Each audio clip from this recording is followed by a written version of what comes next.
Let me put my hand through anything first.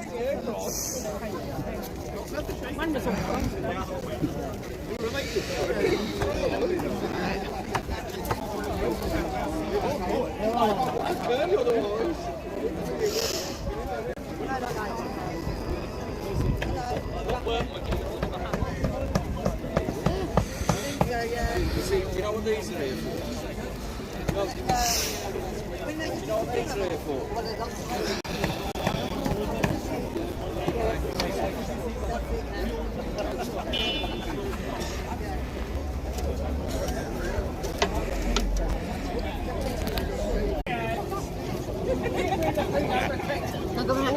Sorry.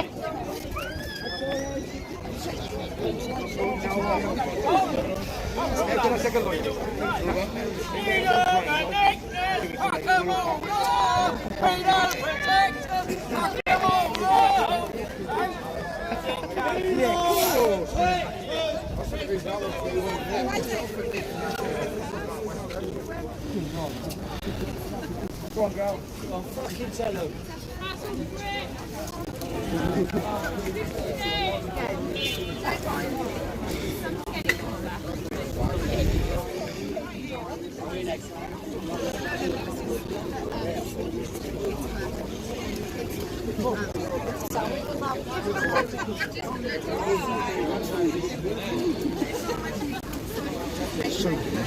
Yeah, I'm just... Oh, put the fucking masks away. I'm getting it.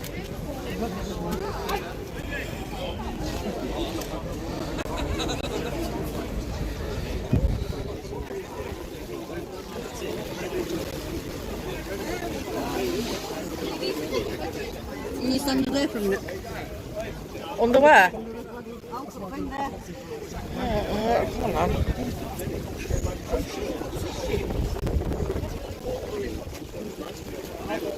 It's getting a bit wet, isn't it?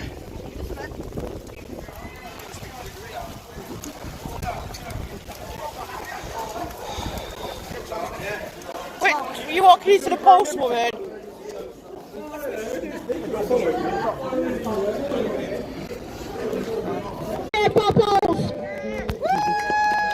Alias, you so weak and you didn't want to listen to me today, so stand in your bubbles if you're from the same household. If not 2 meters apart, you can't touch that.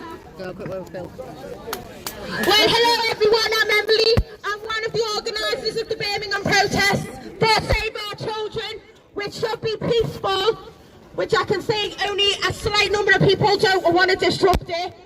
So yeah, anyway, we're going to carry on with this now. We've got the lovely Blair twins with us. We've got Tess Finley here with us. They're about to tell you some lovely truths about what goes on within our government, within our social service system, CAF, CAMS, even police officers. No offence.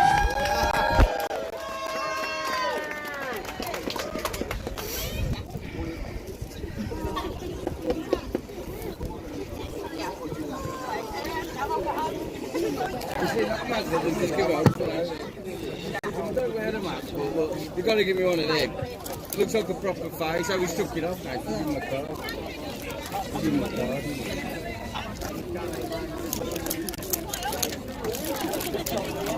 Yeah, the woman's got it. Right.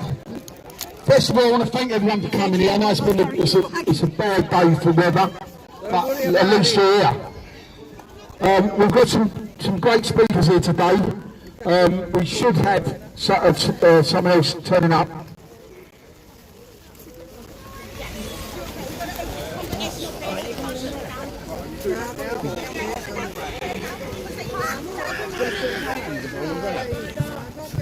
Right, everyone, one thing I know, with a congregational prayer, the police can't shut it down. So let's open this protest with a prayer. That then gives them a barrier to shut us down and move us along. So let me know the Father, the Son, Holy Spirit, amen. Here's our Blair twins now. Right.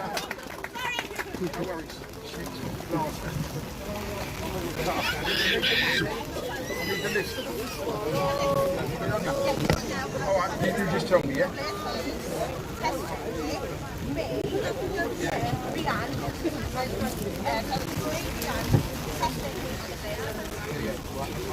Right, listen, once again, thanks for everyone coming. We've got the Blair twins coming up to speak. Before they do, I just want to say something myself, yeah?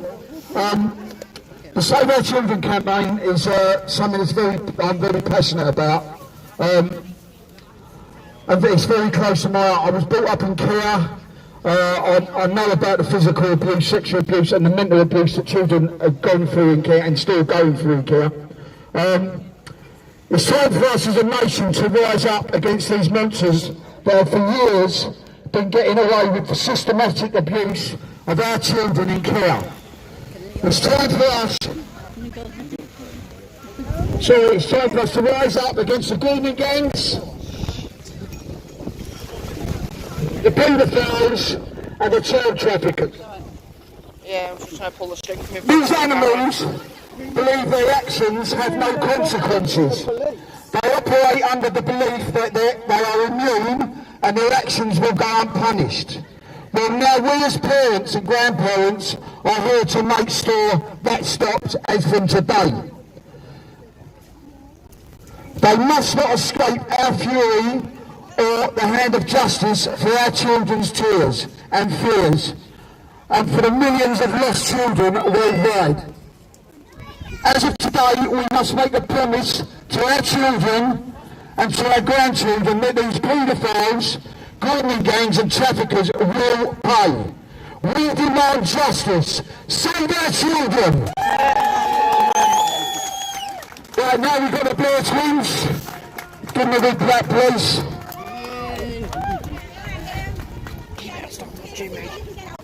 Right, first, thank you everybody for turning up. We're here today to expose child abuse. Nobody can say it. Our banners there. That was the Sunday newspaper.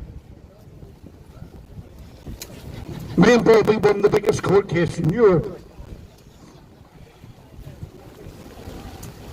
Because we were raped and abused his children.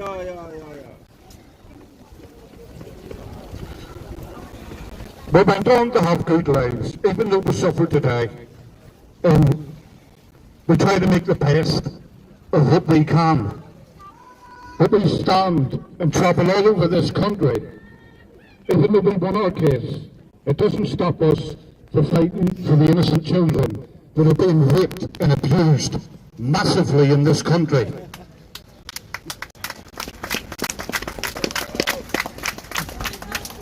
Me and Bobby changed, and the rest of the kids that dealt with the case with us. We changed 127 laws. We won our case in 2017. The government haven't even implemented them laws. They asked us through the court case, what could we do to make it better for children, more safer for children? So we changed 127 laws that haven't even been implemented yet. Sorry for saying it, but the government are letting the children down. And I look at them and I say, if we can't protect our children in this country, what does that say about us as parents? But what does it say about them as our government?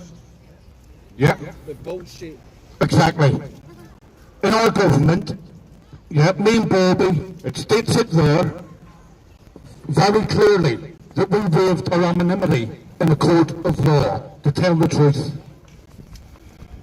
Me and Bobby still under a gagging order even today because we're not allowed to name the people that raped me and Bobby. We're not allowed to name them. They're more protected than any victim is. Like I said, it's when you look at the policies of the government, our inquiry in HIA Northern Ireland cost £19 million. The government-run inquiry they're doing in this country now cost £100 million. Yeah, we've seen the flaws in the government court cases. It's behind closed doors. Nobody knows nothing, but we do because we waived our anonymity. We turned round and exposed it like it is. It's already in the public domain that we've got 160 politicians that are on the sex register. That could be anything from touching your secretary up to abusing and raping children, which we already know. Like I said, today it's about getting the word out there, telling you how corrupt the system is. And we know how corrupt the system is, because we won against the corrupt system. Yeah. Bob.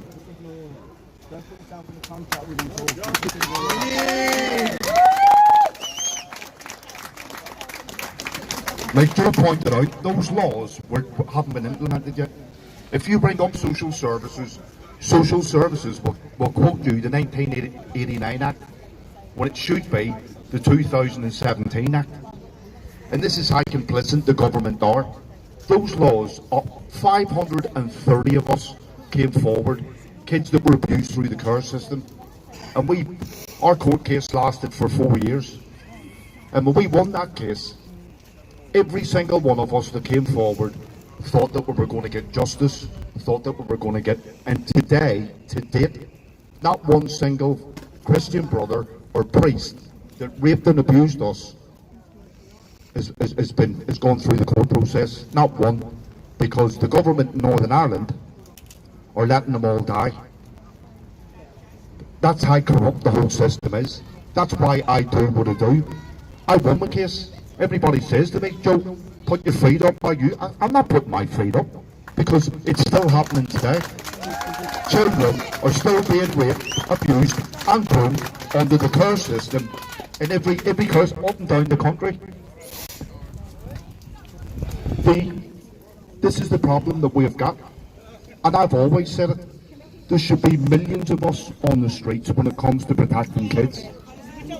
And these groups that we're having here, everybody here today, we need to get it out, because we need to start having key demos now, where we're having 6 demos a year, but instead of being a handful of people, there are thousands on the streets, because the only way we're going to change it is to get bigger and bigger and bigger. Obviously. Because this government need to realise, why am I stood here talking about child abuse and care homes? That should be automatically getting debated in the Houses of Parliament. But they're not doing it. They are not even touching on the subjects. When you look at everything that's wrong with this country, everything that's wrong with this country, the blame lies straight with the government. If we were any other country, they threw them in dustbins. If you're not doing your job properly, then I'm not voting for you. Because you work for us. You work for the people of the country, nobody else. And if we stop voting for these ones, like the other day, look, that's pointed out, that stop meals for children that are going to end up starving this year and whatnot, and they voted that off. But every single politician in the Houses of Parliament get free meals. The corruption, it just goes to show you how bad it is in this country. When you become an MP, you represent your constituency. That's what you're supposed to do. And the way I look at it is, if you're not doing what you should be doing, then you're sacked automatically. We need to stop voting for these people and start voting for people that'll actually stick up for children and rights and everything else that's wrong with this country. Right, I'm going to pass you over.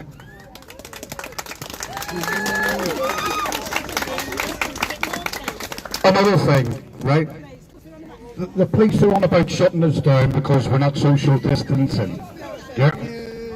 Please, if you can, keep a bit distance, because we're all here. There's a lot of people here today to tell their stories. I want their stories to be heard, because that's why we're all here. Yeah. So, if you can, just keep a little bit of a distance. Yeah, so that we can get their stories out there. There's a lot of good people here today that are going to tell you their stories, and I want their voices to be heard. We're not here, we're peaceful demos. We're not rowdy. We're not going down that road. Yeah. Our voices need to be heard, and at the end of the day, it's the children's voices that need to be heard. That's why we're all stood here today. Hello again. So yeah, that was Bobby and Joseph Blair. Their story is really, really touching to me. And if anyone knows of me, you know I've seen a lot of stories and a lot of hateful things. But they are my inspiration. Like, their strength and their courage is so strong. It's stronger than anything I've ever seen, and I've saw a lot. So right now, I'm not going to do my speech yet because mine is very emotional and very heartfelt, because I'm going to go into a lot of details of what I've seen happen in child trafficking, SRA, grooming gangs. I've seen it all first-handedly, everyone knows. I've rescued 547 children so far. So when these police come to me and they tell me they want to shut me up and move us along, that's why I've just refused to liaise with them any longer.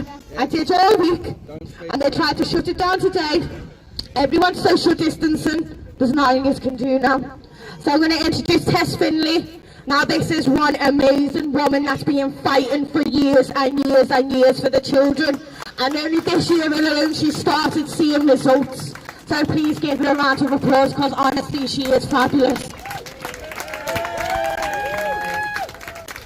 Thanks, Emily. Yeah, I'm Tess from CPO, Child Protection Officers. So I'll just give you a bit of a brief history. We started off paedophile hunting on the street 2017. And we realised the actual prevalence of this issue. So in 2017, there were 750,000 convicted child abusers in this country. Okay, we've got a reoffend rate of over 70% in this country. We've got 250,000 of those who are true paedophiles by the true definition of prepubescent children that they've abused. Okay, so when we started street hunting, every single decoy phone that you gets 100 odd predators hit that phone every single day. That's not an exaggeration, okay? And that's for every single decoy on every single team, and there's over 100 hunting teams. So that should give you some kind of, to the scale of the deprivation, right?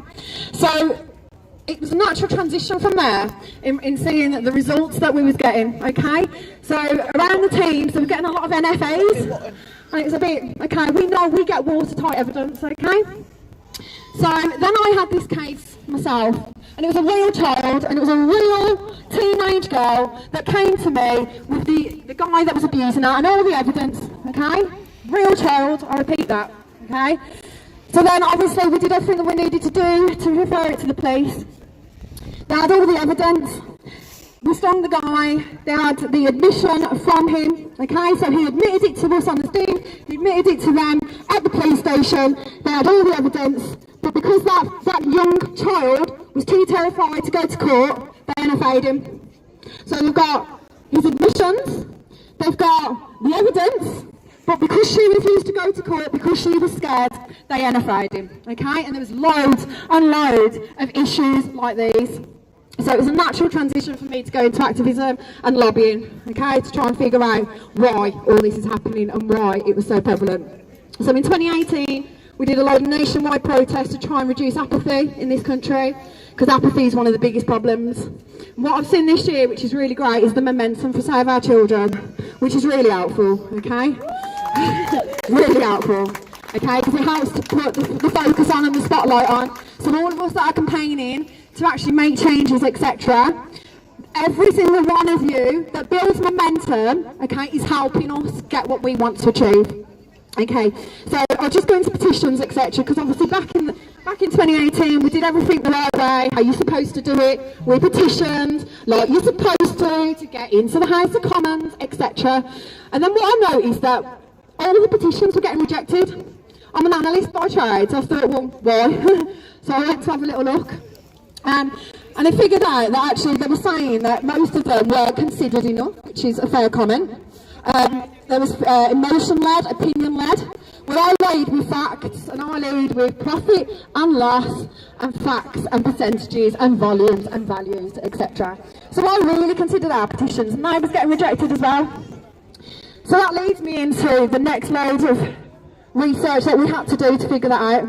Now, for anyone that knows any of the work that we did a live a couple of months ago, and we did a content delivery and we did a name and shame event to try and open your eyes as to why that's happening. So at that name and shame event, okay, freedom of information requests and a lot of data analysis by myself and a lot of collation of data by myself, I named hundreds, and I mean hundreds, of child abusers who are MPs, politicians, councillors, police and judges, okay?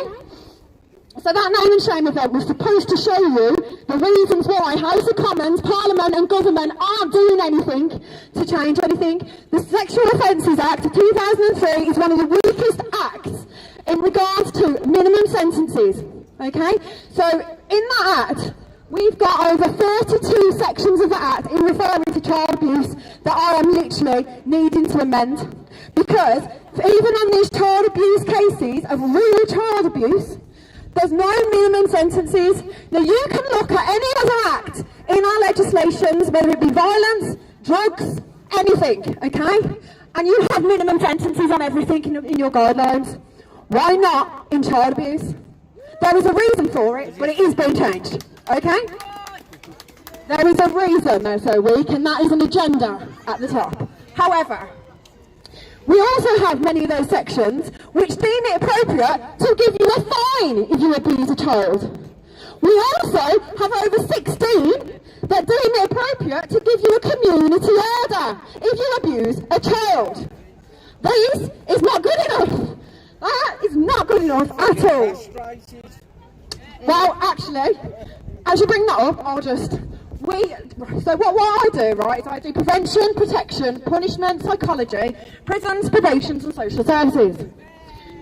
So, as you were talking about chemical castration, one of the things that we have been advocating is chemical castration as an alternative rehabilitation. So, the only way I'm going to succeed with that, obviously I do have to fight human rights, UN and all the rest of them. So the only way I'll get that, to be fair, is on re-offends. But if you re-offend, shouldn't even have the time to I understand. But however, we've got to bridge the gap to where your ideal place is and where we fucking are currently. Yeah. Sorry for swearing. Yeah, right? Yeah, so we have to bridge that gap, okay? So phase one for me on punishment is we submitted our white paper for the Lords last month and they accepted our white paper. What that means, okay, is that there's a private members' bill going to the House of Lords. Currently what is happening is we've got a committee drafted now, and this committee is for a high-level support for us to make the amendments through the House of Lords, bypassing the need for the politicians and Parliament, and bypassing their need to get their support, okay?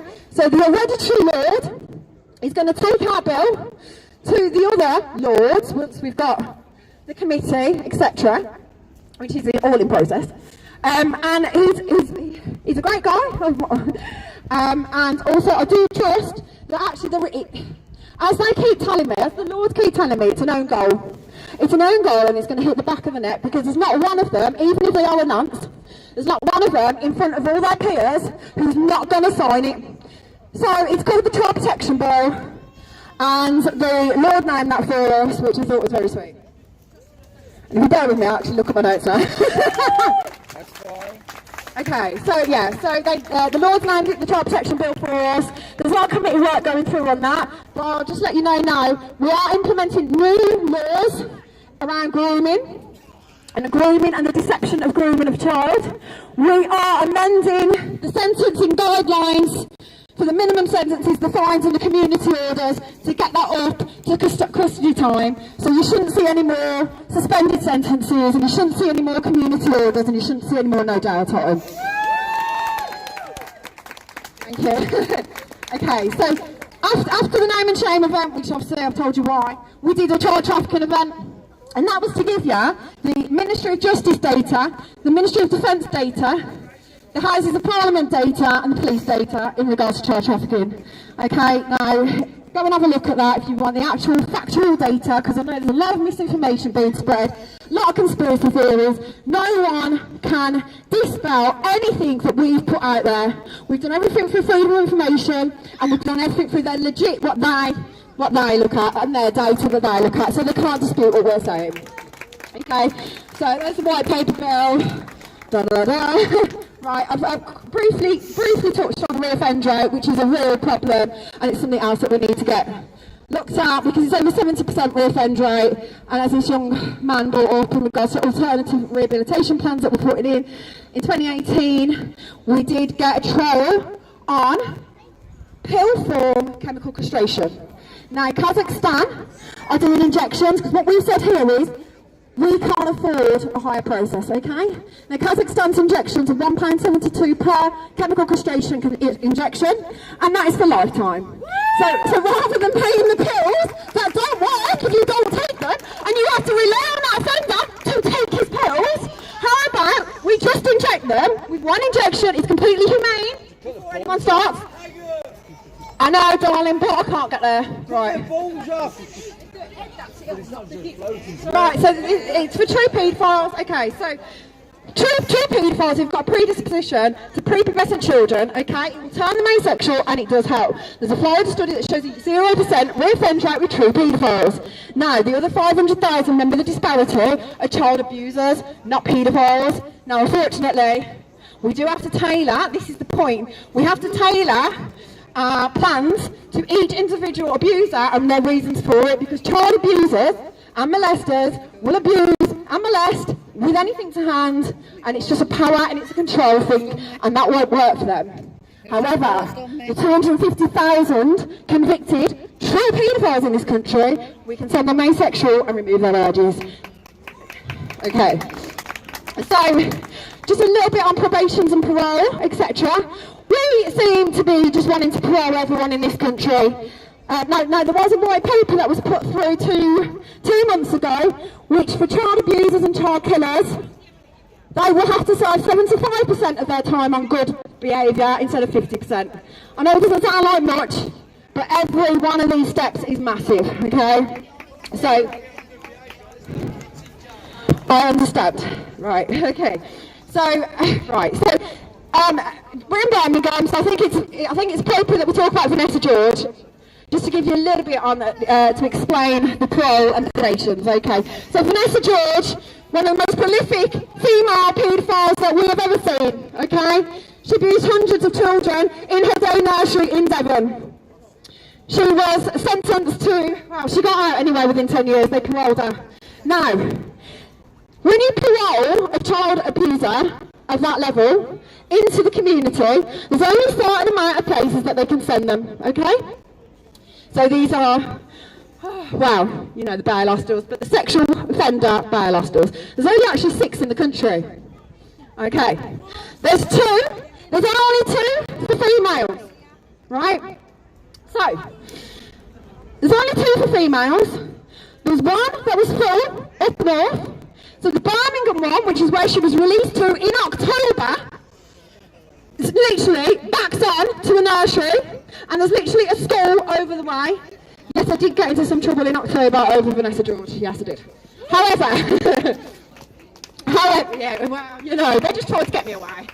However, right, my point there is I looked into the reasons why that happened. That was the only place they could have put her.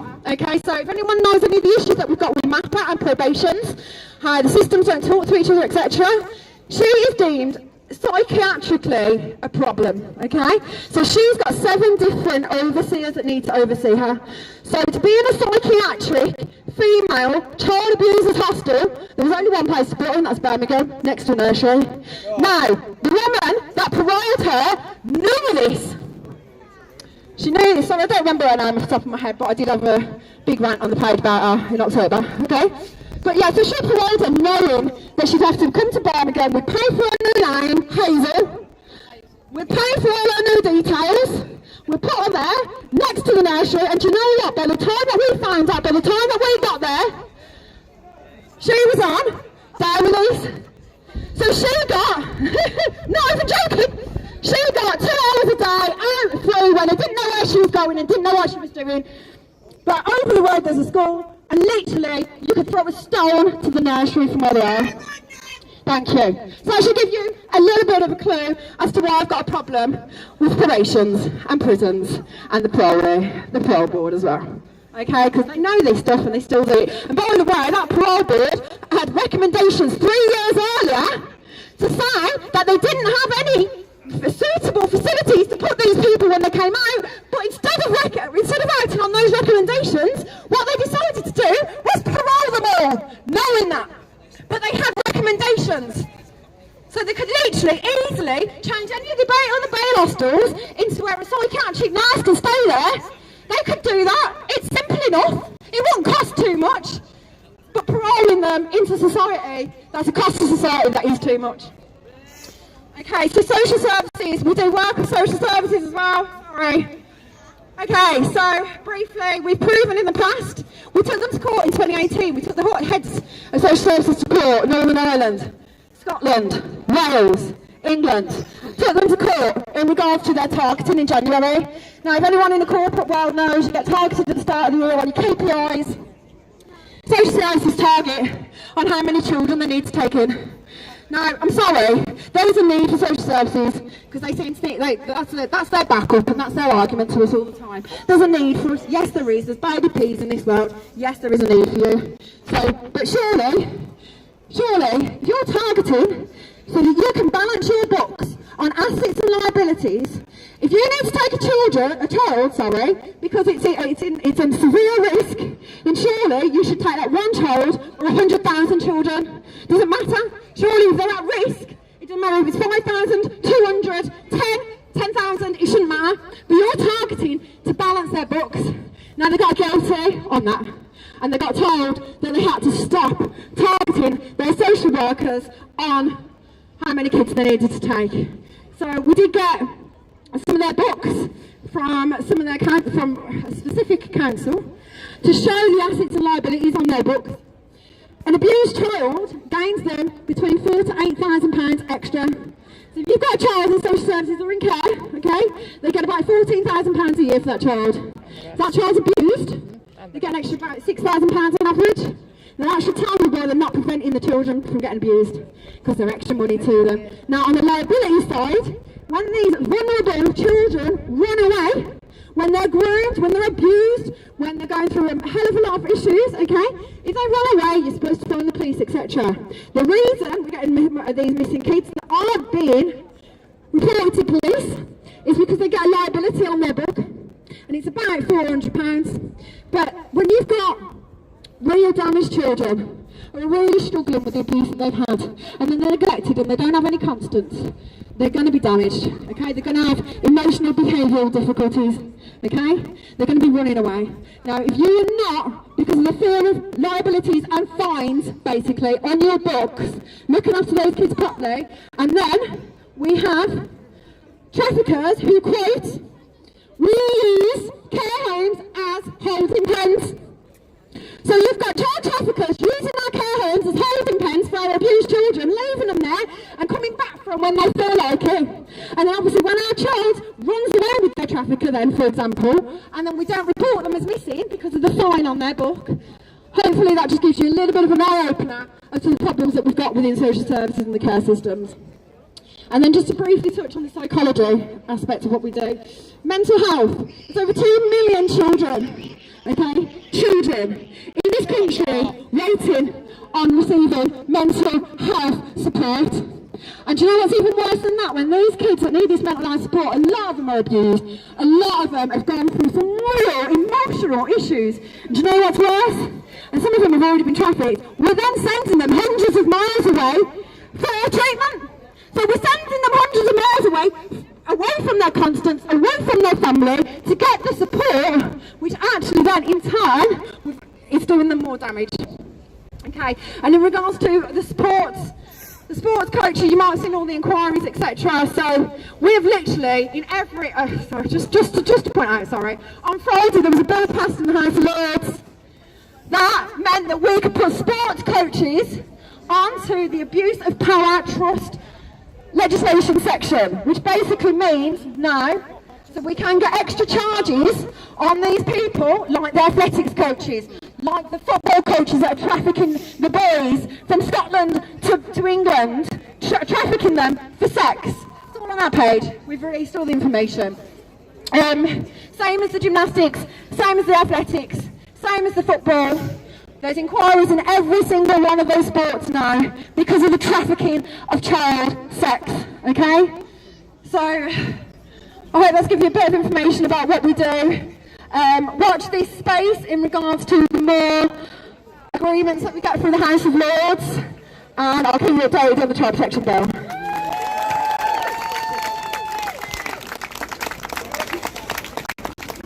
Right, I'm not going to say too much, but my name's Jasmine.com because I don't really want them lot to know who I am anyway. Right, so basically my experiences, I can't really go too much into detail about it because these will probably try and arrest me for protecting kids.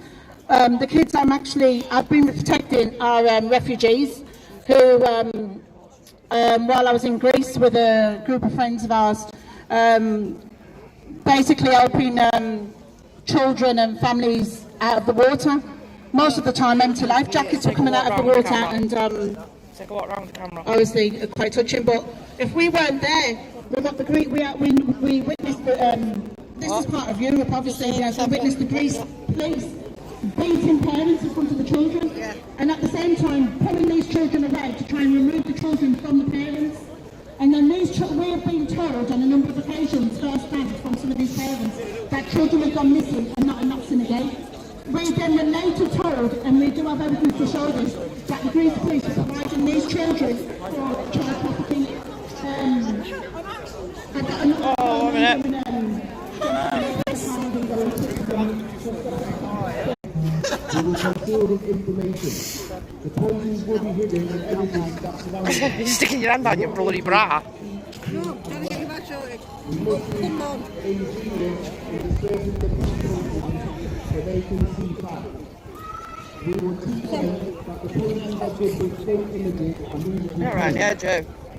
Those they look up to will help. We will enlist them to pick our poisons. Well, let's take a forward walk. They will see our products, they will use them. Fairy steps. We will show custom to them and we'll never know their true effect. Bless you. When they give birth, we will inject poisons into the blood of their children and convince them it is for their health.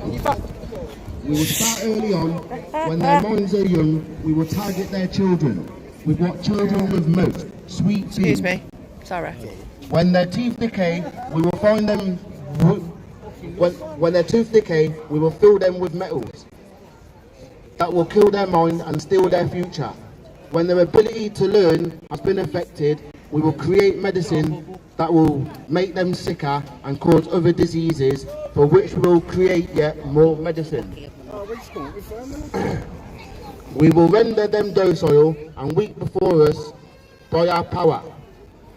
They will grow depressed, slow and obese, and when they come to us for help, we will give them more poison. We will focus their attention towards money and material goods so that the many never connect with their inner self. We will distract them with fornication, external pleasures and games, so that they may never be one with the oneness of it all. Their minds will belong to us, and they will do as we say. If they refuse, we shall find ways to implement mind-altering technology into their lives. We will use fear as our weapon. We will establish their government and establish opposites within. We will own both sides. We will always hide our objective but carry out our plan. They will perform the labour for us. We shall prosper from their toil. Our families will never mix with theirs. Our blood must be pure, for it is the way. We will make them kill each other when it suits us. We will keep them separated from the oneness by dogma and religion. We will control all aspects of their lives and tell them what to think and how. Yeah. Can I just finish this? Yeah. Fair play, bro.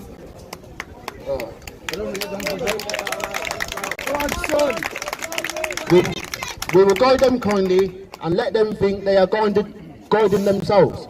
We will foment animosity between them through our factions. When a light shall shine among them, we shall extinguish it by ridicule or death, whichever suits us best. We will make them rip each other's hearts apart and kill their own children. We will accomplish this by using hate as our ally, anger as our friend. The hate will blind them totally, and never shall they see that form their conflict will emerge as their rulers. They will see the critics of it, and will be indoctrinated